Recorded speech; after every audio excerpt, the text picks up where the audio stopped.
DA, any determination on Mike or Russell's status? Both questionable, both going through their routines with medical staff. Russ, I believe, is just going to be medical. Michael will go out to the court and shoot. Obviously Mike's is different, being the upper body part of it. But hoping both guys can play. But obviously, if they can't, next man up kind of thing. A lot of guys, we talked to the majority of the guys in our team today about being ready to play. You may not play, but there's a chance, if those two guys are out, the rotation completely changes. So we went through a lot of scenarios this morning to make sure we're prepared for that. Hey, Dev, to your right. You look at Game 3, and the Clippers have 4 different guys lead their team in scoring in terms of, like, the 4 quarters. Mm-hmm. Like, how do you deal with that as a defense, knowing that you got 4 guys who could each be quality #1 guys, in this setting? Yeah, I think we got to be less overreactionary. I thought when they got going, James got going, we changed up our defense, which made sense, but it opened up things for everybody else. And it is like, if everybody's feeling good, it's an avalanche. And that's what it felt like in that game. So I think conservatism might help, and understand sticking with your game plan longer. And, it's hard sometimes because you're feeling the emotion of the game. And we played great the first 10 minutes of that game. And then when he got going, it changed our pick and roll coverages, which opened up things for the other guys. And to their credit, their whole team played well, shot the ball well. And now you feel like you're scrambling and running around the whole game, trying to get back into it. So, I think we have to calm down a little bit when we see things happen that aren't going our way, and understand that what we've done and what we can do in our base defense is enough, and adjust as the game goes on, not reactionary like I thought we did in Game 3, which is on me. So it's what I saw happening out there. I felt like we had to stop, and what that led to was other people, getting it going, and it's hard to stop that, man. It felt like a wave. So I give them a lot of credit. Coach, go over here. Yep. What has it been like for you just handling Russell Westbrook since you've taken over? I know you talked about it the first night. He didn't play as much in Sacramento, but then he's had a couple of games where he helped win you a game at the end. What's that like, just the balance of when to use him, when not to use him, and how to manage him? Honestly, I think I look at him like every other player. I mean, every player has, amazing positives and deficiencies in the NBA, and you want to put them in the best possible place to be successful. And Russ is the same way. I mean, he's a downhill driver. He's a guy to get in the paint, make things happen for other people. Defensively, he can turn games around like he did in Game 1, like he did, and it's way back now, but the Memphis game we had to win on that Friday night, he was incredible in that game as well. So all our guys are like that, and it's up to you to put them in a situation they can succeed in. But yeah, Russ, I mean that. It's like every other player. And, I look at Nikola, I look at Jamal, and the way they're being guarded out there.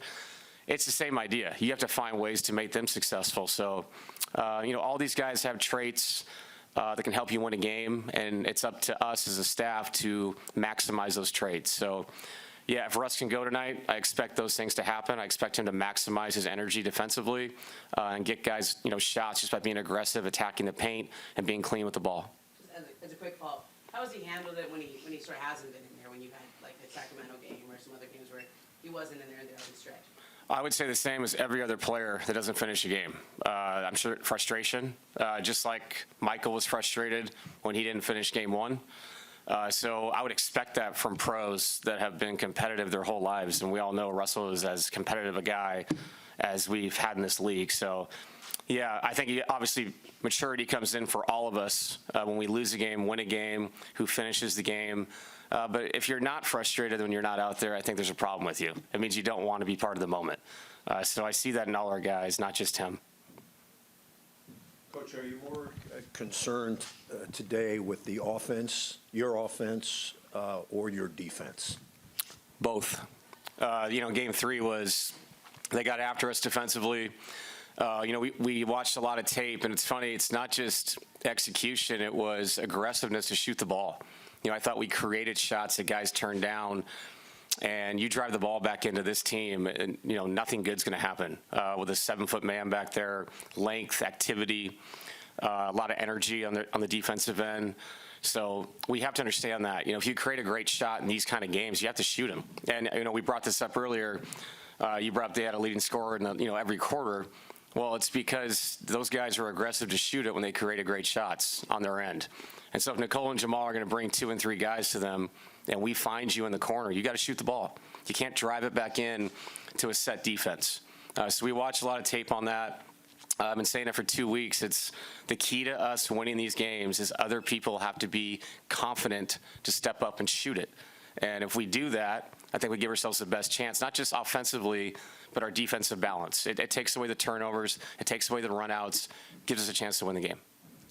Coach, after that loss the other night, what is the attitude in the locker room, and what's the motivating words that you're giving your players to inspire them to come out victorious?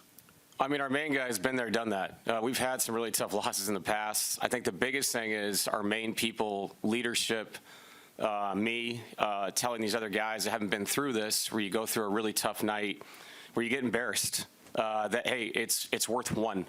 Losing by 30, losing by 1, or by 3 at home, it's the same thing. I mean, you move on, you learn from it, and you understand that if you win today, it doesn't mean nothing that you lost game 3, but you put yourself right back in a good situation.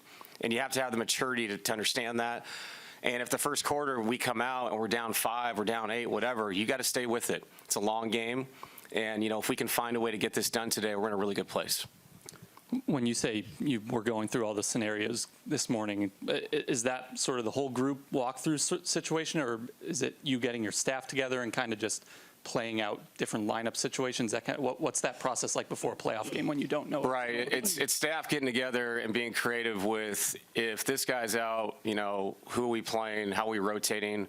You have to take into account how they're rotating their players, and that gives you the opportunity to go through a walkthrough and make people feel comfortable that, hey, if we throw you out there, the expectation is this, the game plan is this. Because not everybody is part of these, when you're prepping for a game, because you want your main people that you presuppose will be in the rotation to get the reps. So we did the best we could today to have mental reps, walk through physical reps with guys that haven't played. So there's some comfortability to, when they get in there, they're not just fresh to the whole thing. It's easy to say, well, you should just know that. But when you're not part of the process throughout the week, it's different. And so you want them to feel comfortable when they get in the game. And then you've mentioned that you have guys banged up, obviously. On the other hand, you have the 2 days off after this. What's your comfort level just with potentially needing to go pretty heavy on starters minutes if the game kind of calls for it? Yeah, heavy, and try to be smart with it as well. I mean, I understand that Nikola, Jamal, Aaron, CB, they're going to play heavy minutes in this game, trying to find breaks at the right time, using the TV timeouts as best we can. You hate to use timeouts to rest players, but sometimes you have to do that in these games. So, yeah, try to be smart with it, but with the understanding that it's game 4, we're down 2-1. Our main people are, they're going to roll. They're going to play a lot. When we talked to Nikola after the last game, I asked about the quick turnaround here, and he said, I'm used to playing back-to-backs, et cetera. But he also does this thing after the game where he does another workout after a game even. Are you familiar with what he does and sort of what that does for his body when he's able to get that in? Yeah, I mean, he's in the weight room, tons of stretching, last guy to leave the arena. A lot of guys take care of their body. He's really impressive. And I think doing that allows you to, one, be physically tough, but also mentally tough when you get in situations like this. Quick to remind everybody in here, he played 60 minutes in a 4-overtime game, played 30 hours later, played 42 minutes. He's built for this. So, yeah, of course there's fatigue on him. He's a big man. He's one of those guys that kind of sets himself up throughout the season to be in these situations and succeed. So, yeah, it's something to look up to for all players, especially on our team.